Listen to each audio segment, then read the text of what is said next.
안녕하십니까. 네, 반갑습니다. 자, 오늘 자료 먼저 보고 계약 총론 들어가도록 하겠습니다.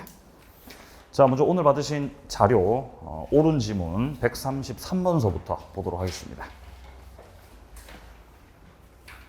옳은 지문 133번입니다. 자, 쌍무계약에 한해서 동시이행의 항변권 그리고 위험부담의 문제가 생기죠.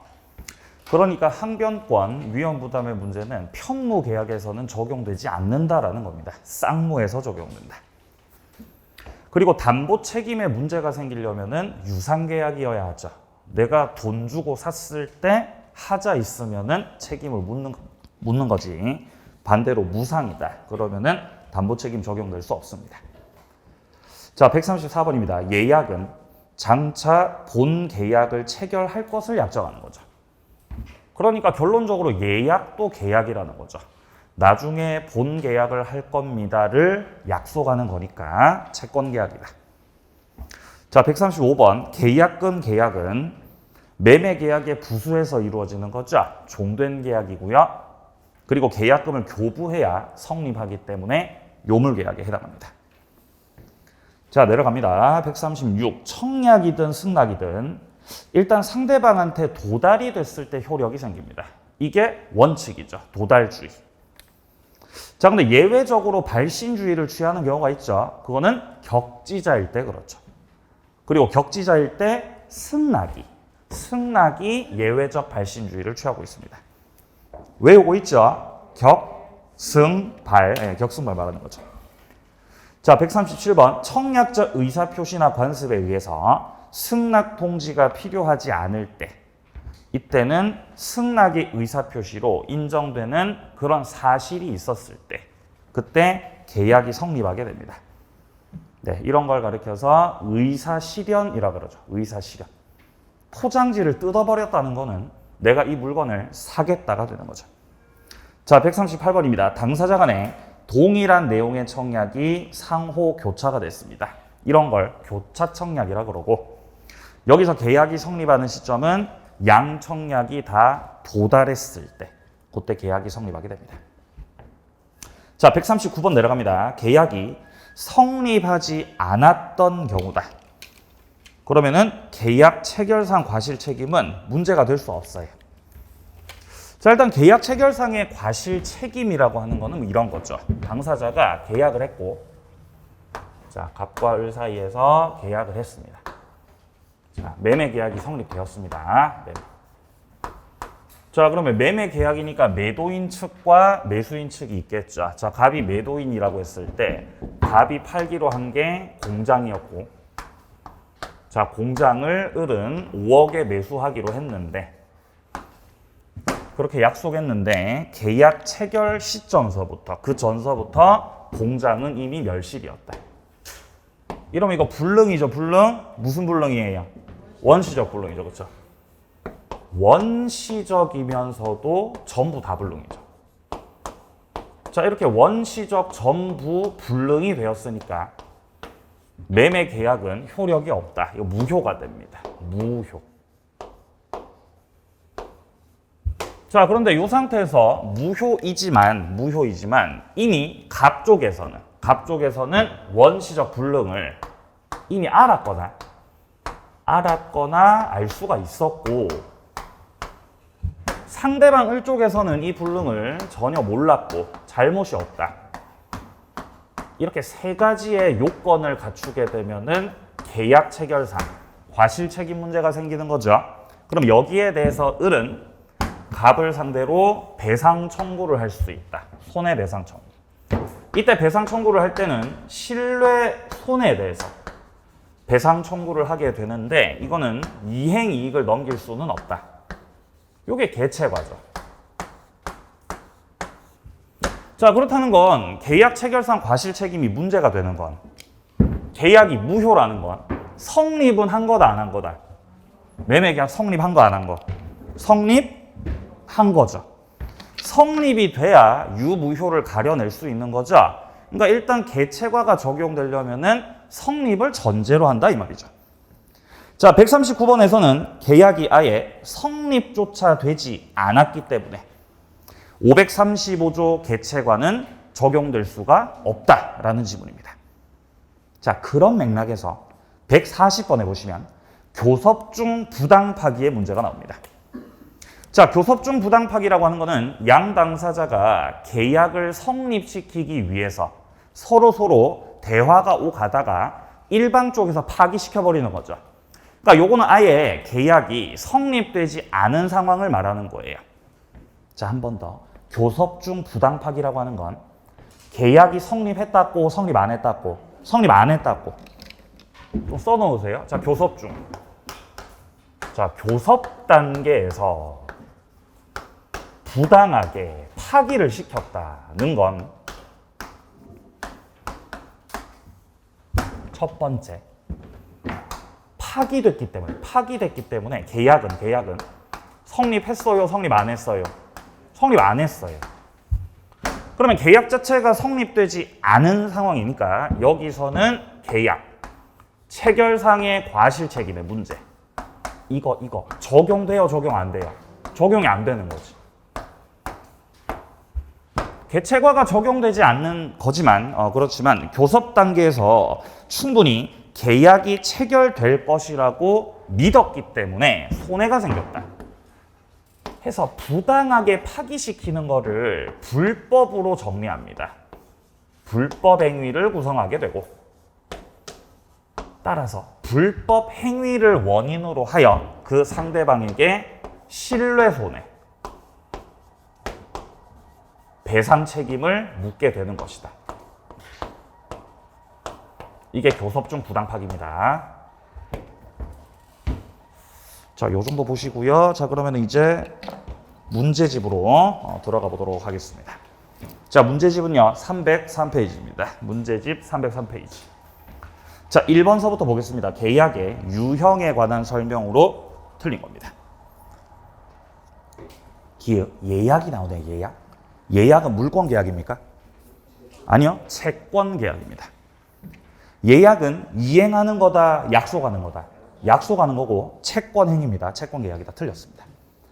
자, 니은입니다. 유상 계약은 모두 다 쌍무 계약이다. 아니요, 그 반대입니다. 쌍무 계약이 모두 유상 계약이죠. 이 개념 자체가 유상 계약이 더 넓은 개념이에요. 유상 계약 속에 들어갔을 때, 유상 계약들을 집합시켰을 때 여기에 들어가 있는 99%가 다 쌍무 계약들이죠.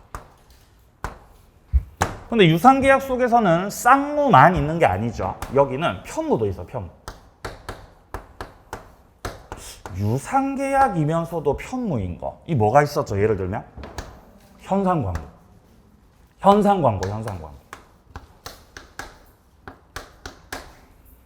이런 관계를 이루고 있기 때문에 쌍무 계약일 때 전부 다 유상 계약이다. 그러면 맞는 말이죠. 쌍무는 유상이다. 오, 그쵸. 근데 유상이라고 해서 그게 다 쌍무냐? 아, 그거는 아니라는 거예요. 왜냐면 유상 계약 속에는 쌍무뿐만 아니라 편무도 있기 때문에 이건 성립할 수 없습니다.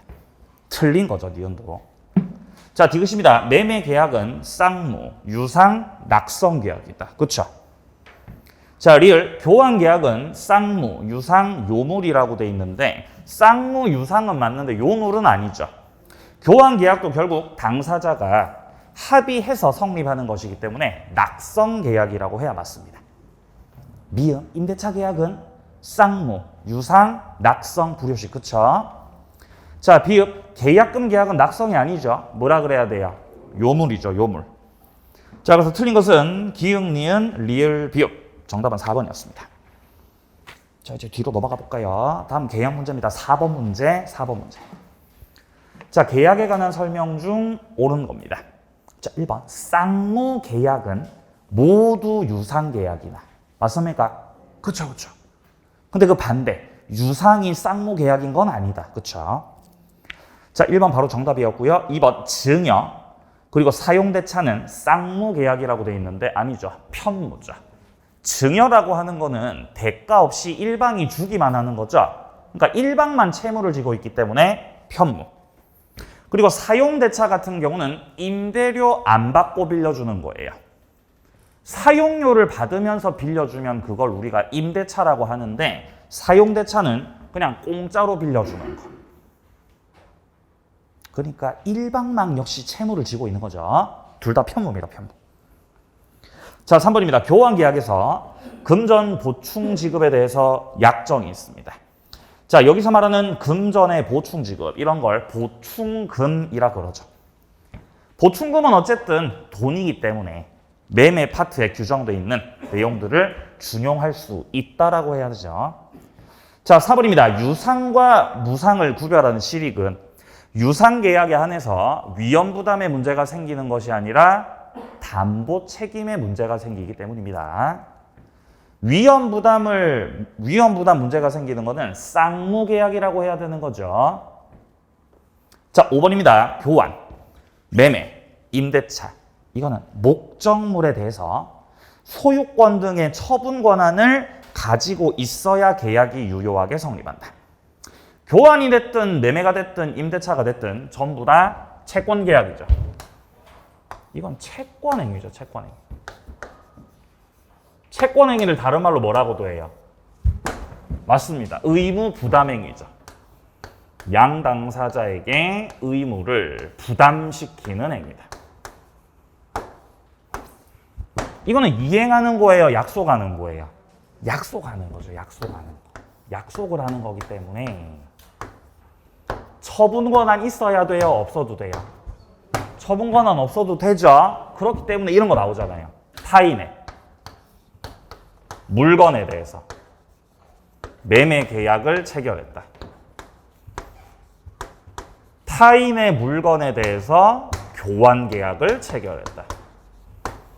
타인의 물건에 대해서 임대차 계약을 체결했다고 하더라도 이것들 전부 다 유효다, 무효다?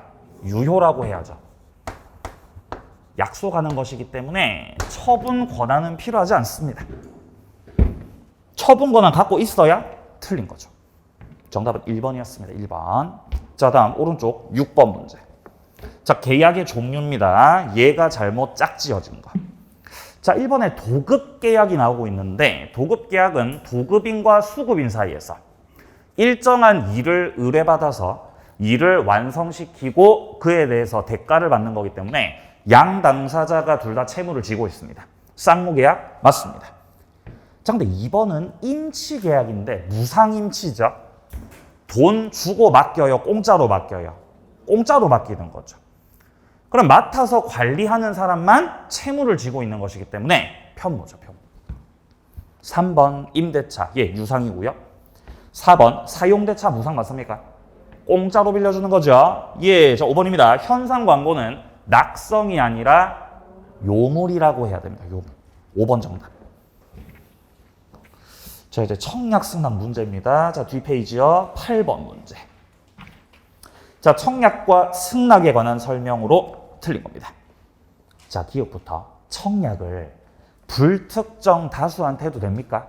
예, 그렇죠. 청약은 불특정 다수에게 해도 그거 유효죠. 자, 다만 승낙이라고 하는 것은 청약을 해온 그 사람한테 해야 되는 거죠. 그러니까 불특정 다수에 대한 승낙은 효력이 없다. 기억도 맞고 니은도 맞습니다. 자, 디귿입니다. 청약은 상대방 있는 의사표시이기 때문에 청약할 때 상대방이 특정돼야 된다. 불특정 다수 청약도 된다 그랬죠? 틀린 거죠, 디귿은. 자, 리을입니다. 청약하고 승낙하고 발송 시에 효력 생깁니까? 아니요, 도달시라 그래야죠. 일단 도달주의가 원칙인 거죠. 자, 다만 예외적 발신주의를 취하고 있는 거는 격지자일 때. 격지자일 때 승낙의 의사표시가.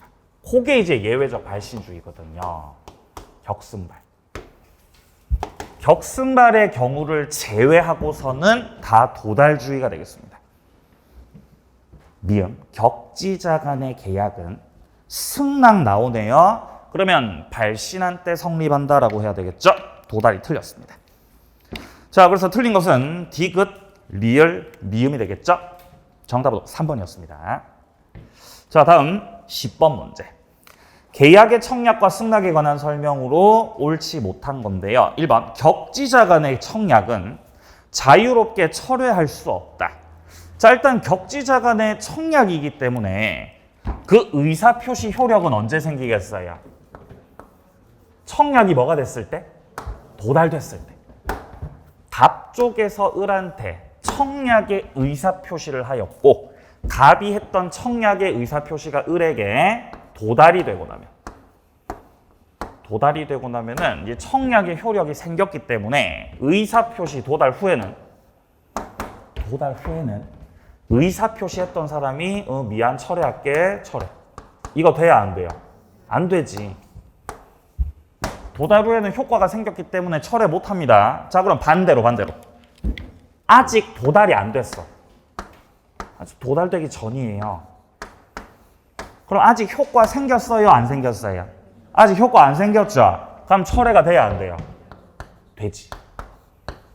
그런 경우는 철회를 할 수가 있다. 도달 전이 그런 거죠. 도달 전.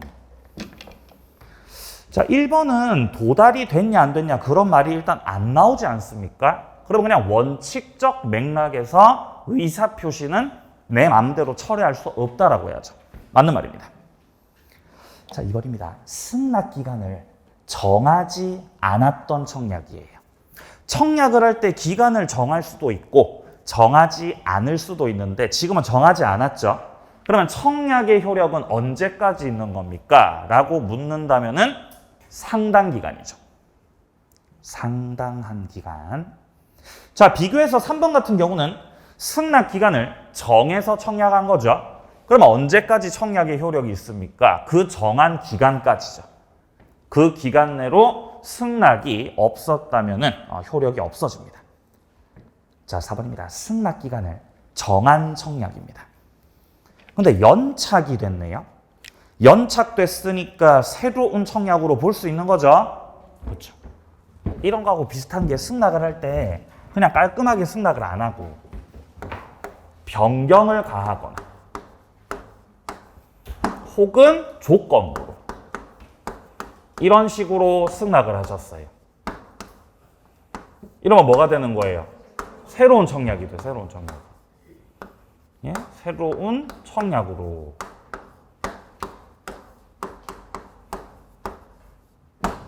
본다.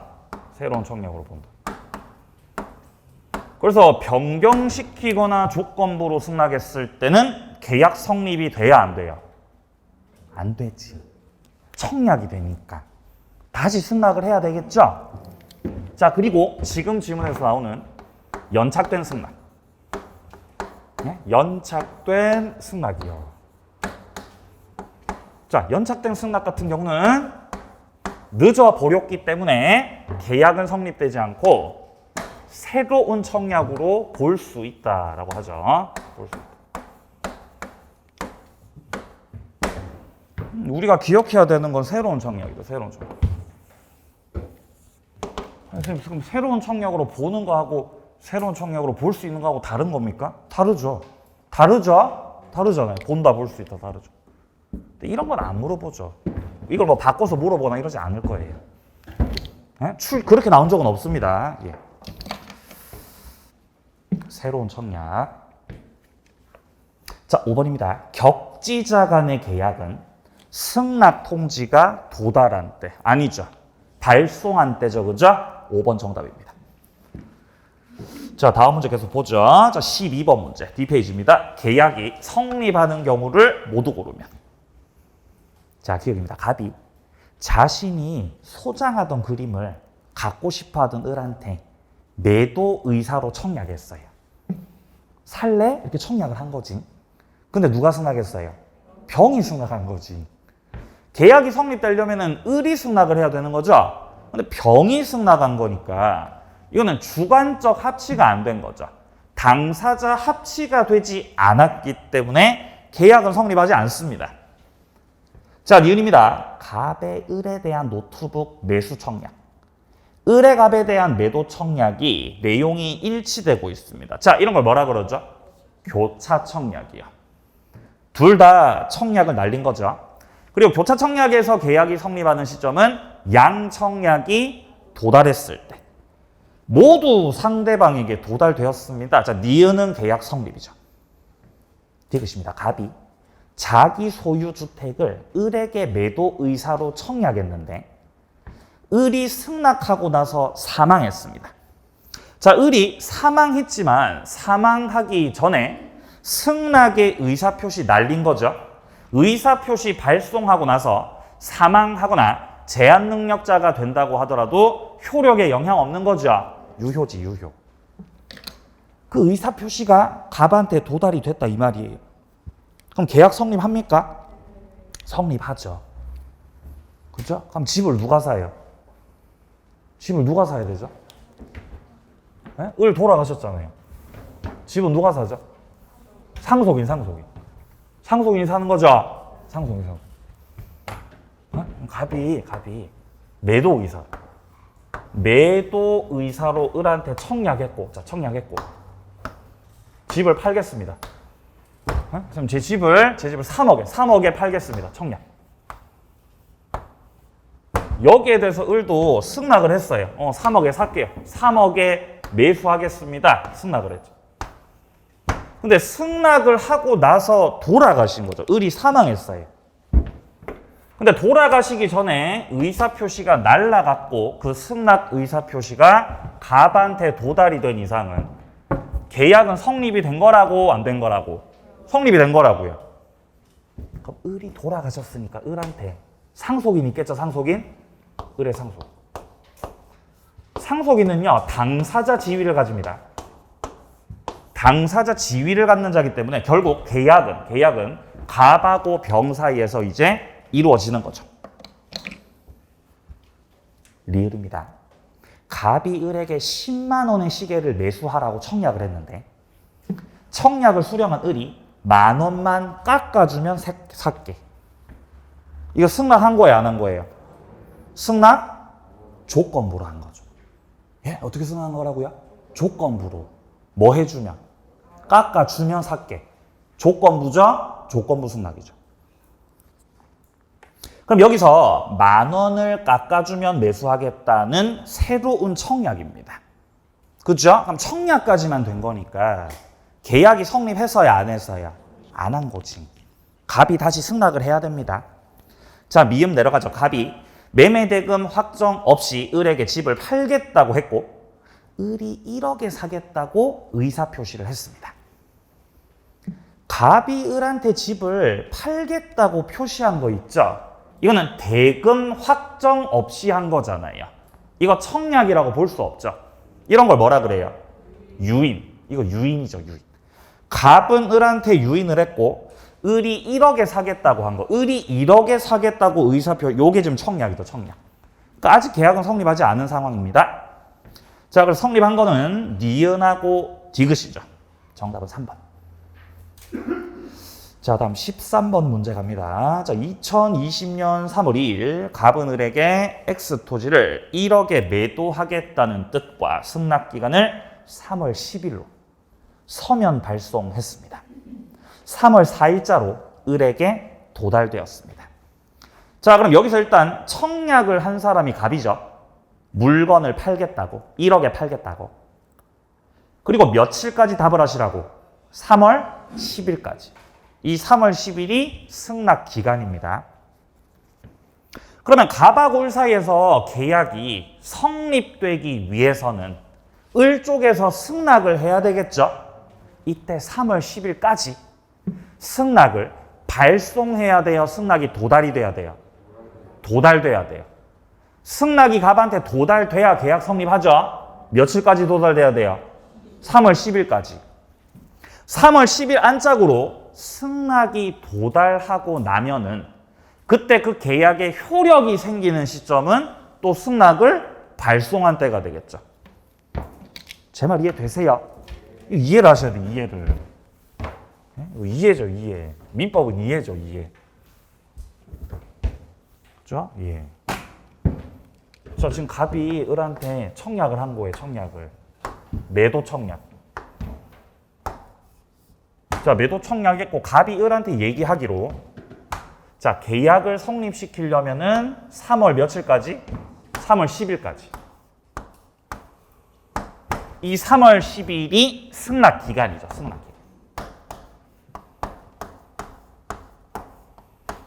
기간. 자, 만약에요. 여기서 을이 승낙의 의사표시를 뭐 3월 며칠자로 보내죠? 자, 이거를 지금 3월 4일자로 도달됐으니까, 자, 을이 만약에 3월 5일자로 승낙의 의사표시를 발송했습니다. 승낙의 의사표시를 발송했고, 그 승낙의 의사표시가 갑한테 도착된 것이 예를 들어서 뭐 3월 7일이라고 가정해봐요.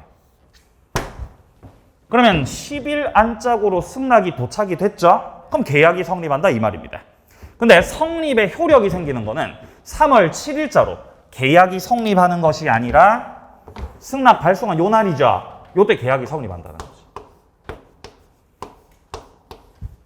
이게 바로 그 유명한 격승발인 거죠. 그렇죠? 그럼 만약에 을이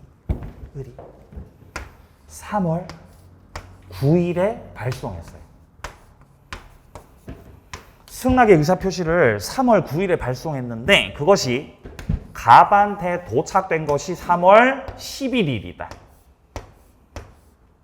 이렇게 돼버리면은 10일을 지나서 도착된 거죠. 이러면 계약이 성립한다고 성립 안 한다고?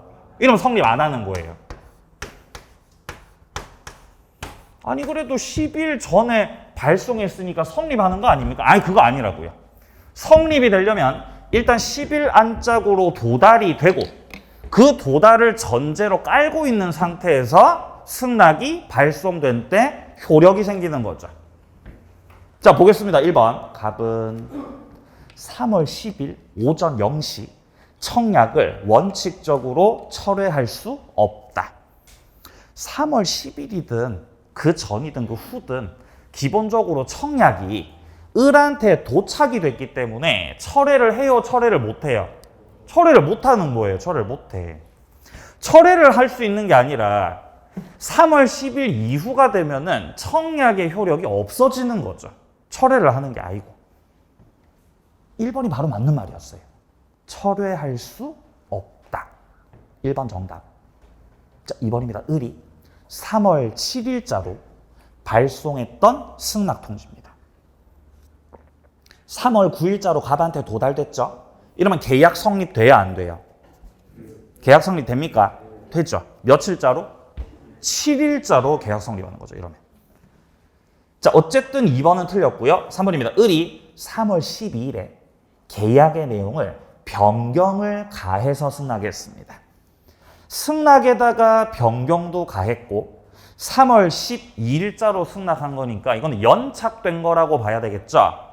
이렇게 되면은 새로운 청약으로 볼 수 있겠고 갑이 여기에 대해서 승낙하면은 계약은 성립하겠죠. 근데 갑이 이를 곧바로 승낙을 했죠. 그럼 계약 성립해야 안 해요? 성립하죠. 갑이 승낙을 해주면. 틀렸고요. 4번 을이 3월 9일자로 발송했던 승낙 통지가 3월 11일자로 도착이 된 거죠. 그럼 이런 걸 뭐라 그래요? 연착된 승낙이요. 새로운 청약으로 볼 수 있기 때문에 갑이 이를 곧바로 승낙하면 계약은 성립한다 그래야 되죠. 성립 안 한다? 틀렸습니다. 자, 5번입니다. 만일 을이 갑에게 X토지를 3월 3일에 1억에 매수하겠다는 서면을 발송했고 3월 6일자로 도착됐습니다. 이 5번에서 말하고 있는 것은 뭐죠? 5번 뭐 말하는 거죠? 교차청약이죠. 교차청약 맞습니까? 예. 문제에서 갑이 을한테 매도하겠다고 편지 언제 날렸어요? 3월 2일에 날렸죠. 그죠? 3월 2일에 날렸죠? 그게 언제 도착했어요? 3월 4일에 도착했잖아요. 사실 문제에서 갑이 을한테 3월 2일에 청약의 의사표시를 담은 매도 청약의 의사표시를 발송했고 그게 을한테 도착된 것이 3월 4일이라고요, 지금.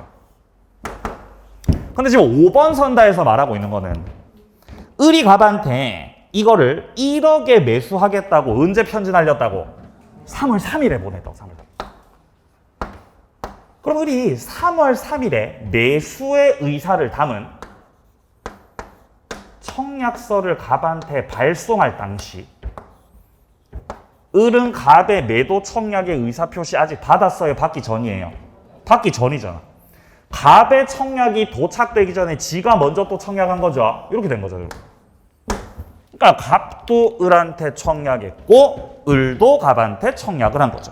그러니까 5번이 바로 교차 청약이라 이 말입니다. 그러면 결국 이때 계약이 성립하는 시점은 양 청약이 다 뭐가 됐을 때? 도달이 됐을 때죠. 을이 갑한테 했던 청약이요. 3월 3일 발송됐고 그게 도착된 게 3월 6일이라고 나오죠. 그러면 갑이 했던 의사표시가 도착했던 거는 3월 4일.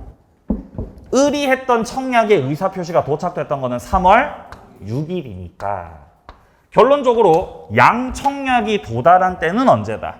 3월 6일이라 그래야 돼. 그러니까 요 날짜를 기준으로 해서 계약은 성립하게 되겠습니다. 3월 4일? 아닙니다. 3월 6일이라 그래야죠. 정답은 1번이었습니다. 자, 좋습니다. 뒤로요. 저 15번 문제. 자, 갑이 을에게 물건을 매도하겠다는 뜻과 승낙 기간을 3월 10일로 해서 내용 서면 발송했고요. 을한테 도달했습니다. 옳은 것은 1번 갑이 10월 30일까지 승낙 여부의 회답이 없으면 계약은 체결된 걸로 본다라고 청약했습니다. 을이 기간 내로 회답을 하지 않았어요. 자, 이렇게 청약을 할 때 며칠까지 답을 안 하시면은 성립이 된 걸로 간주하겠습니다. 이런 거 효력 있어요, 없어요? 효력 없죠. 이런 건 구속력을 가질 수 없습니다. 따라서 답을 하지 않았다고 해서 계약이 성립하는 것은 아니죠. 자, 2번입니다. 10월 29일에 발송했던 을의 승낙 통지. 그것이 10월 31일자로 도달되었습니다. 그러면 승낙 기간이 10월 30일이었는데 10월 31일자로 도달이 됐으니까 이거 지금 연착된 승낙입니다.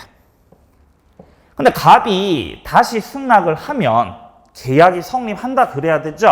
틀렸어요. 3번입니다. 을이 10월 25일에 승낙 통지를 발송했고 10월 27일자로 도달됐습니다. 이러면 계약은 성립한 거죠. 근데 성립하는 날은 격지자 사이니까 승낙 통지를 발송한 때 성립하는 거죠. 그러니까 25일이라 그래야죠. 틀렸습니다.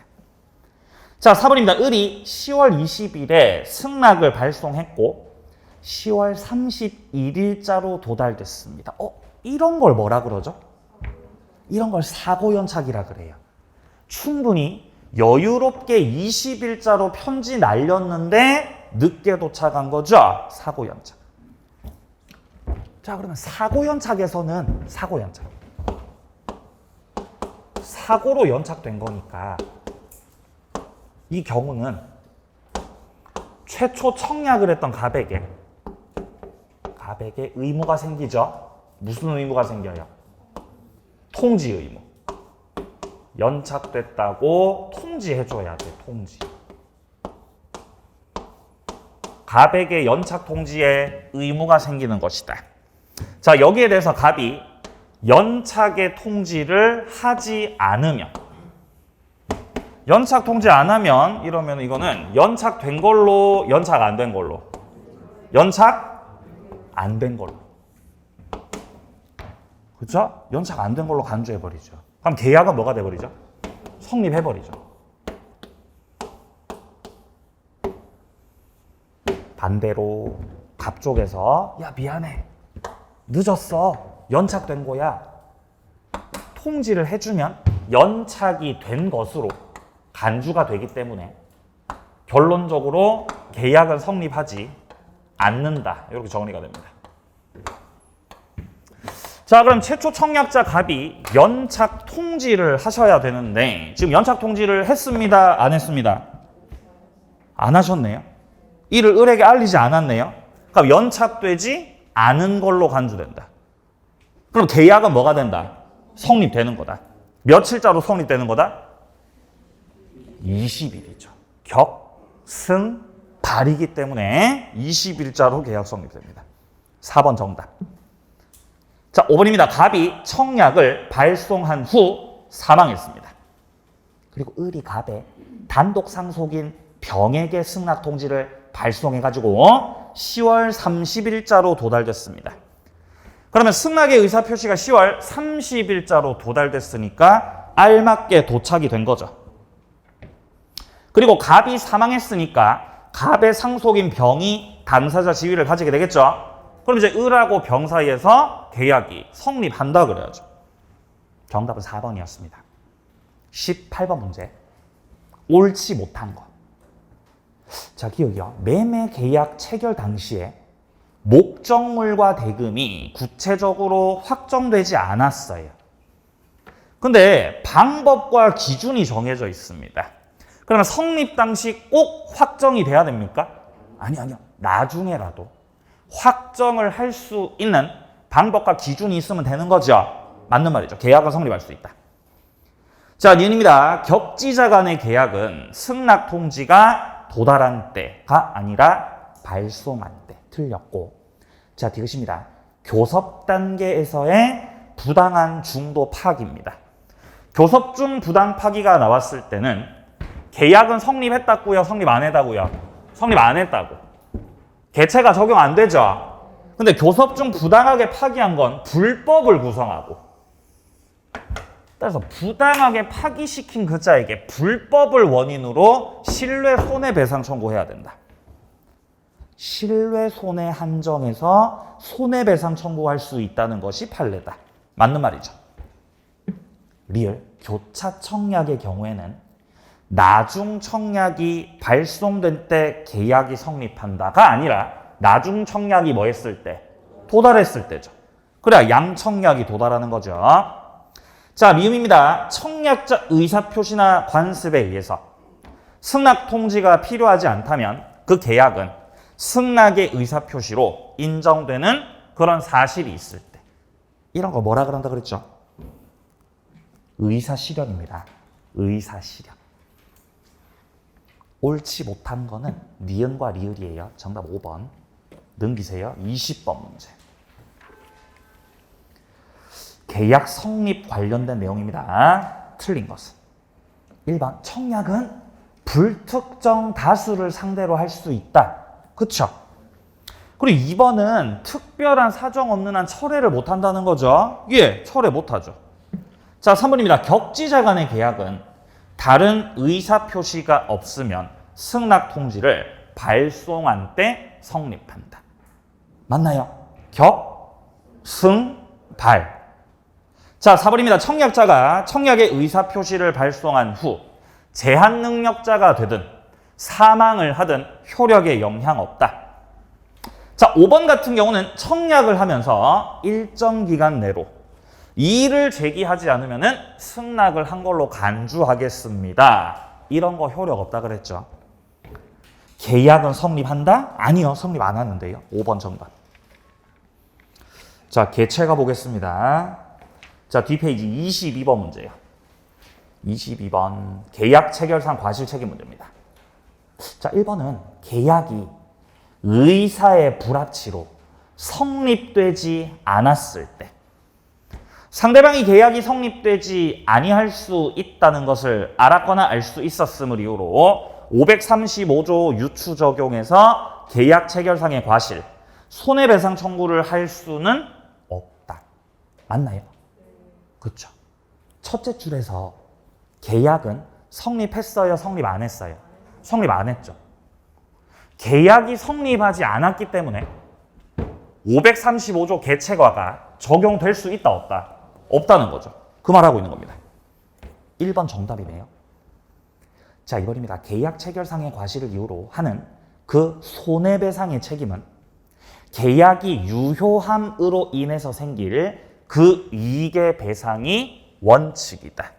개체과에서 손해배상 책임을 묻는 건 실뢰 손해배상 책임입니까? 이행이익 배상 책임입니까?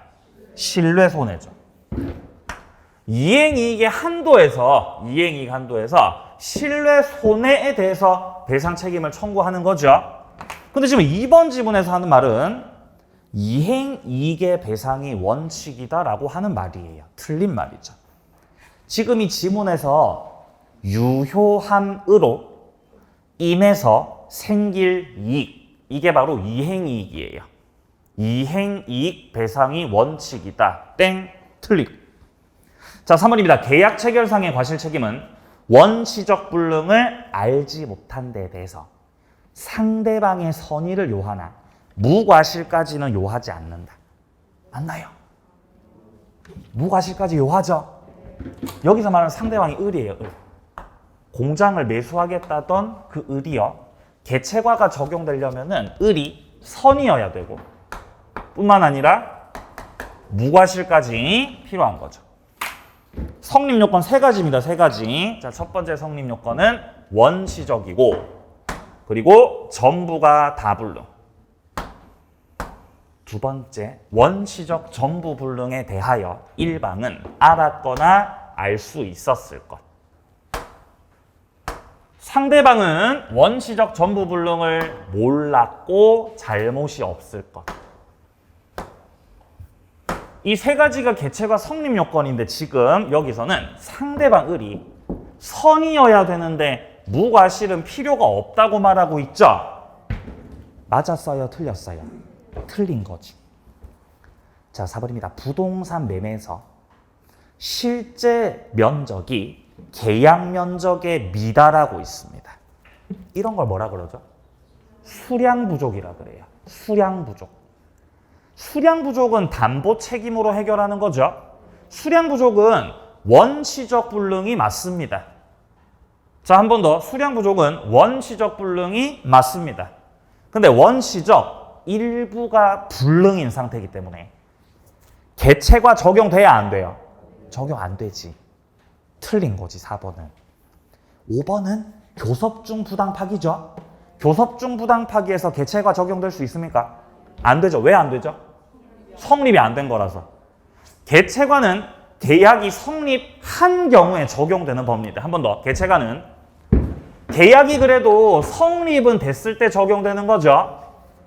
근데 교섭중 부당파기라고 하는 것은 계약이 성립하지 않았던 것이기 때문에 적용이 됩니다? 적용이 안 됩니다? 안 됩니다. 자, 정답은 1번이었습니다. 자, 다음 24번 문제예요. 자, 갑소유 X 토지를 개발하기 위해서 개발업자 을과 교섭을 진행하던 중 을이 계약이 확실하게 체결되리라는 신뢰를 부여했고 갑은 신뢰에 부응해서 행동했어요. 근데 을이 갑자기 교섭 중단을 선언했고 계약 체결을 거부해서 갑이 손해를 입게 된 거죠. 이게 바로 교섭 단계에서 뭐가 된 거예요? 부당 파기가 된 겁니다, 지금. 그럼 지금 현재 문제만 바라봤을 때 계약은 성립했다, 성립 안 했다? 성립 안 한 거지. 1번, 갑이 을에게 계약 체결을 강제할 수 있냐? 그렇진 않죠. 왜냐면 계약을 체결하고 말고는 자유로운 거죠. 계약은 자유의 원칙이 지배하고 있기 때문에 강제를 못합니다. 자, 이번입니다. 계약이 체결되지 않았기 때문에 을에게 아무런 법적인 책임이 없다. 교섭중 부당 파기에서는 불법이 됩니다. 불법. 따라서 책임이 있습니다. 책임이 없습니다. 책임이 있습니다. 신뢰 손해 배상해줘야 되죠. 책임이 있다. 책임이 있다. 자, 3번입니다. 을의 계약 체결 거부에 상당한 이유가 있을 때 갑은 채무 불이행 책임을 추궁할 수 있다. 채무 불이행이 되려면요, 계약이 성립을 해야 돼요.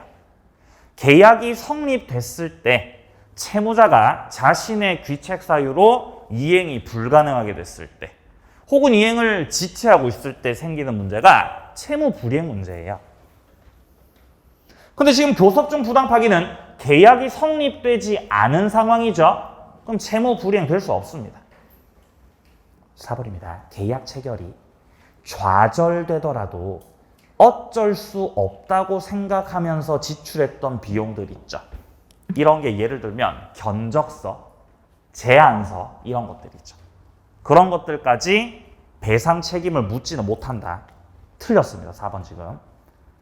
자, 5번입니다. 교섭 중 부당 파기로 손해를 입은 갑은 을에게 불법 행위로 인한 손해배상 책임을 추궁할 수 있다.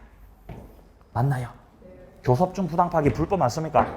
불법. 뭐가 아니고 개체과가 아니고 뭐라고요? 불법. 자, 정답은 5번입니다. 자, 조금 쉬었다가 동시에 보도록 하겠습니다.